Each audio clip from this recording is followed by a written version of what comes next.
some who survived the attacks on the World Trade Center. There is no forgetting. Earlier today, I spoke with Steve Peck. He lives in Hunt Valley and survived 9/11. He shares his memories and why he believes it's so important to keep telling stories like his. So, Steve, it's been 24 years, a generation since it happened, and yet I imagine for you those memories are still extremely vivid. Yeah, I think they are. I'm sure everybody remembers exactly where they were when they heard the news. I just happened to be, 20 to 30 floors below where the building hit in World Trade Center 1. So I was in WTC 1 when the plane hit at 8:46. What did you hear? What did you see? Well, we're getting ready for a conference meeting that was supposed to start at 9, and all of a sudden the room just shook very violently. And I thought, wow, I think a bomb went off downstairs, much like the 1993 bombing. And so, and I remember saying to myself, it's a Tuesday. I just don't want to go like this. And I thought the building was going to collapse.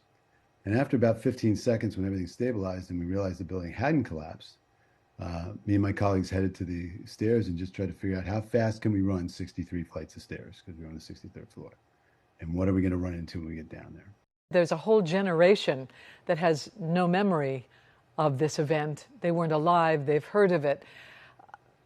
Why do you think it's important? Do you think it's important that they hear stories like yours and that this is kept alive for young Americans? There were so many things that day. One is it was a horrible act of just cowardness that caused this to happen, and 3,000 lives just lost. That was very brutal.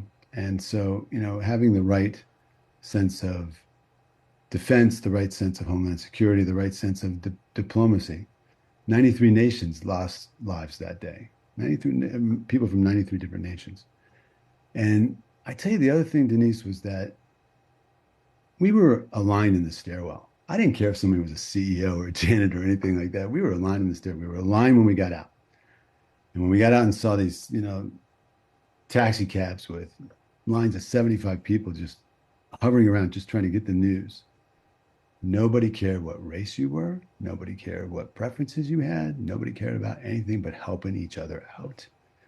And if there's nothing else that we can learn from that, we're great when we're great together.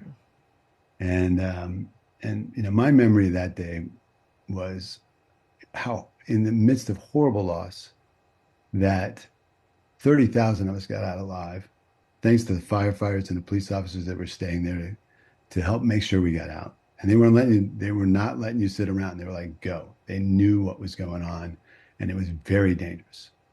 And the firefighters that run into homes every day when other people are just trying to get out were there putting it all on the line, and they did. And I'll never forget them, and I'll never forget, what it was like to be a country on September 12th, even the day after.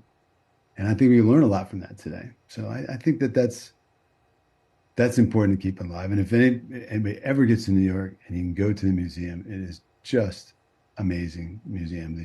They should definitely try to go to that. I agree with that. Now, that was just part of my conversation with Steve.